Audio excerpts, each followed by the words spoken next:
लेकिन 10 साल में उन्होंने आपको अपने आप को जनप्रतिनिधि नहीं समझा, वो व्यापारी ही बने रहे। बेरोजगारी यहाँ की सबसे बड़ी समस्या है और यहाँ जो फसल होता है, उस फसल को बेचने के लिए किसान लालायित रहते हैं। यहाँ बहुत मंडी, लेकिन ये बिचौलियों के गिरफ्त में है।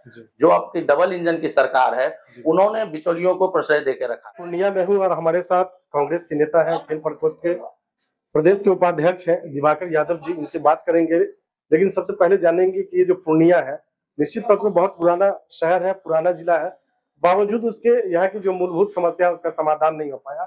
और ये पूर्णिया के लिए दुर्भाग्य है। एसबीआई का यहाँ जोनल ऑफिस हुआ करता था, लेकिन शायद वो अब भागलपुर शिफ्ट कर गया।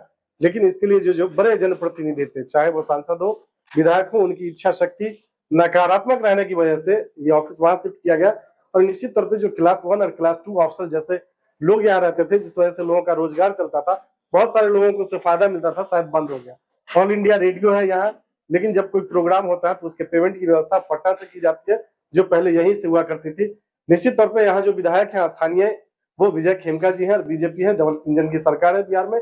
बावजूद उसके अगर रोड सड़क की बात करें तो पंचायत के जो एक मुखिया होते हैं वो भी पुल पुलिया और सड़क बनवा लेते हैं। तो विधायक की जो योजना होती है वो सड़क की अगर योजना है तो निश्चित तौर पे इससे जनता खुश नहीं है। विधायक को चाहिए था कि उद्योग धंधा कैसे लगता।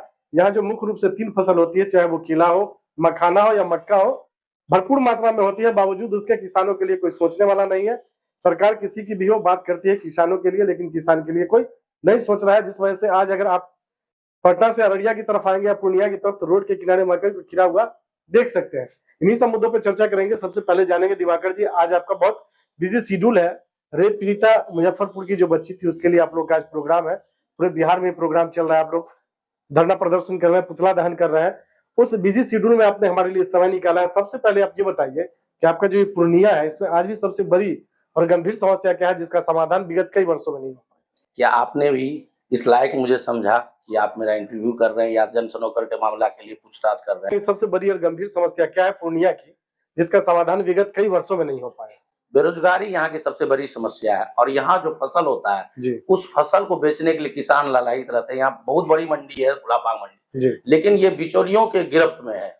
जो आपकी डबल इंजन की सरकार है, उन्होंने बिचौलियों को प्रश्रय देके रखा है। यहाँ के माननीय विधायक जो हैं, वो भी एक व्यापारी हैं और वो लोगों को लगा था कि वो आएंगे तो कुछ समस्या का समाधान होगा, लेकिन 10 साल में उन्होंने आपको अपने आप को जनप्रतिनिधि नहीं समझा, वो व्यापारी ही बने रहे। ये जो आपकी मंडी है, लोग ऐसा कहते हैं कि ये नर्क बना हुआ है, इसकी स्थिति बहुत अच्छी नहीं है, कोई सुविधा नहीं है। तो निश्चित तौर पे किसान की जो बात सरकार करती है, चाहे वो केंद्र की सरकार हो या राज्य की सरकार हो, वो शायद धरातल पे नहीं है। एकदम सच्चाई है ये, कहीं नहीं है। आप अगर चले जाएंगे ना, सुविधा तो कोई है ही नहीं जाने आने का। अगर मंडी में आपको अनाज बेचना है तो आप उसके गोदाम तक नहीं जा पाएंगे, बाहर ही किसी व्यापारी के गोदाम में आपको उतरना पड़ेगा। ये एक सुनिश्चित करके बिचौलिया का चल रहा है और झूठ मूठ का ये डबल इंजन का सरकार है, डबल इंजन की सरकार नहीं है। पूर्णिया में आज भी जल जमाव और इंक्रोचमेंट अतिक्रमण एक गंभीर समस्या है जिसका समाधान विगत कई वर्षों में नहीं हो पाया। क्या लगता है अभी जो आपके स्थानीय सांसद हैं पप्पू यादव जी, इस पे कुछ काम करेंगे? हाँ, हम लोगों ने ज्ञापन दिया था। हम लोगों ने दल से ऊपर उठ के एक प्रतिनिधिमंडल बना के हम लोगों ने मिला था। हम लोगों ने कहा था कि आज तक हम लोग बहुत दिन से दे रहे हैं, 10 साल, 12 साल, 20 साल से, कि यहाँ पे एक लालगंज ड्रेनेज है, वो कंप्लीट हो रहा है, क्लोज हो जाएगा, फंड आ रही, लेकिन हर एक साल ये देखते हैं कि वो काम सिर्फ किताबों में या धरातल कागजों पर रह जाता है। लेकिन हम लोगों को स्थानीय सांसद से उम्मीद है, उन्होंने कहा है हम लोगों को कि इस बार जो ये मुद्दा है मैं उठाऊंगा, कोशिश करूंगा जितना भी वो इसमें फंड प्रोवाइड करा के इसको सॉल्व कराऊंगा।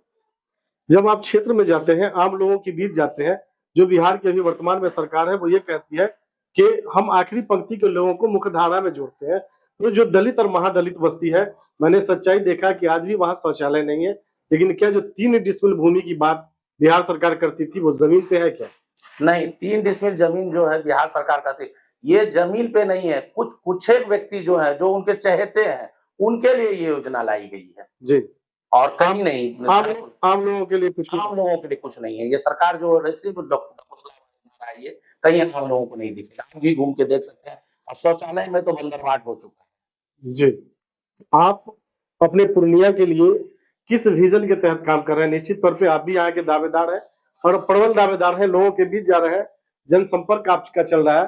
क्या विजन है, क्या रोड मैप है और किस मुद्दे को लेकर आप जनता के बीच? मैं जनता के बीच ये चीज पे जा रहा हूँ कि लोगों को जो दवाई, बेरोजगारी, इस सब के उपाय के लिए लगूंगा सरकार के लिए, और आम जन के बीच में हमेशा उपलब्ध रहूं। यहाँ जो भी जनप्रतिनिधि आ रहे हैं वो आम जन के बीच में तो कभी उपलब्ध नहीं हो रहे हैं। हमारे स्थानीय सांसद हैं जो एक परिपाटी ले आए हैं, लोगों के बीच वो जाते हैं, उसी के तरह सारे आदमी के लिए अब मैं भी सोच रहा हूँ इसी तरह करूंगा। और यहाँ से जो बेरोजगारी और किसानों का फसल का जो नहीं मिल रहा है, इसके लिए ऊपर काम करूंगा मैं कि इसके लिए मुझे जो भी करना पड़ेगा, स्थानीय विधायक होने के नाते आगे जो भी हो, मेरे मुख्य मुद्दा में ये रहेगा कि यहाँ जो भी फसल है उसका उचित मूल्य मिले, क्योंकि ये गुलाब बाग मंडी जो एशिया की सबसे बड़ी मंडी है, लेकिन फिर भी किसानों को उचित मूल्य नहीं मिल पाती है। जब कांग्रेस आप पे अगर दाव लगाती है, अब क्या आश्वासन देंगे पार्टी को? ये जो सूखा पड़ा हुआ है विगत, ये मेरा मानना है कि 20 से 25 सालों से यहाँ महागठबंधन बाहर है, सत्ता से बाहर है पूर्णिया विधानसभा में, तो पार्टी को क्या आश्वासन देंगे? मैं पार्टी को आश्वासन देता हूं, मैं पार्टी को आश्वासन देने वाली बातें मेरी वो उतनी विश्वास नहीं हुई है कि मैं पार्टी को आश्वस्त कर सकूं कि मैं आपको जिता दूंगा। लेकिन मैं एक आम कार्यकर्ता के हैसियत से ये पार्टी को बोलता हूं कि आप मेरे ऊपर दांव लगाएं, ये सीट जो सूखा चला रहा है इस बार सूखा नहीं रहेगा। और इतना ही नहीं, इस जिले में जो भी सीटें होंगी महागठबंधन के, दिवाकर यादव जी के साथ व्यक्तिगत कितना वोट होगा? व्यक्तिगत वोट का मतलब ये होता है कि वो हर पार्टियों से व्यक्तिगत तौर पे कितने वोट आपके साथ? मैं कभी भी चुनाव लड़ूं, मैं पार्टी छोड़ के लड़ूं, लेकिन मैं व्यक्तिगत रूप से कहता हूं, हमारे बारे में आप फीडबैक ले लेंगे, हमारे साथ बैस समाज भी जुड़ा रहता है और बंगाली समाज भी, जो वोट हमारे साथ रहता है। इतना तो जरूर है कि 20,000 वोट तो मैं कभी भी चुनाव लड़ूंगा तो ले आऊंगा। हम लोगों की सहयोग और शुभकामनाएं आपके साथ है। पार्टी आपको सिंबल देती है और जनता मौका देके पूर्णिया का विधायक बनाती है, तो चुनाव जीतने के बाद आपकी पहली प्राथमिकता क्या होगी? मेरी पहली प्राथमिकता होगी जो रोड में आपने कहा है कि ये नाला का समस्या, जो जल जमाव, इस समस्या को सबसे पहले दूर करना, मेरी ये पहली प्राथमिकता होगी। दिवाकर जी, हमसे बात करने के लिए बहुत बहुत धन्यवाद। ये थे दिवाकर यादव जी, जो कांग्रेस के खेल प्रकोष्ठ के प्रदेश अध्यक्ष उपाध्यक्ष हैं और पूर्णिया में काफी एक्टिव रहते हैं, चाहे वो संगठन का मामला हो, आम लोगों का बात हो या फिर गरीब गुरुओं के बीच जाने की बात हो। निश्चित तौर पे जो यहाँ से स्थानीय सांसद है पप्पू यादव, कहीं ना कहीं उनकी जो रास्ते हैं, उनका जो तरीका है उसी को फॉलो करते हैं, उसी तरह आम लोगों से मिलते हैं। अभी जो वर्तमान में यहाँ से विधायक है विजय खेमका, दूसरी बार है और बीजेपी कहीं ना कहीं 20-25 सालों से यहाँ विधायक है, बावजूद उसके पूर्णिया की जो विकास होनी चाहिए वो शायद उस गति से नहीं हो पाई है।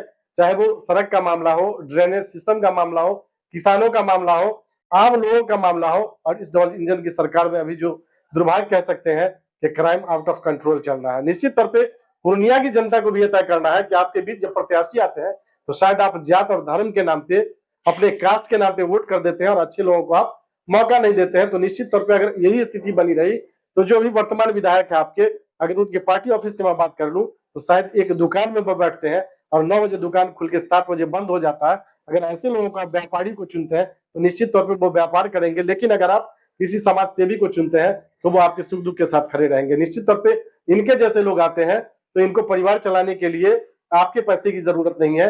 विधानसभा से जो फंड आते हैं उसको जमीन पे कैसे इंप्लीमेंट किया जाए और उद्योग पे कैसे काम हो, इनकी ये प्राथमिकता रही। तो निश्चित तौर पे पार्टी और जनता दोनों को तय करना है कि यहाँ जो सूखा पड़ा हुआ है महागठबंधन का, पूर्णिया शहर की बात कर रहा हूँ, तो निश्चित तौर पे अगर सीट निकालना हो तो इनके जैसे लोगों पे कहीं ना कहीं दांव लगाना होगा और जनता अगर मौका देती है तो निश्चित तौर पे यहाँ की जो मूलभूत समस्या है उसका समाधान हो पाएगा।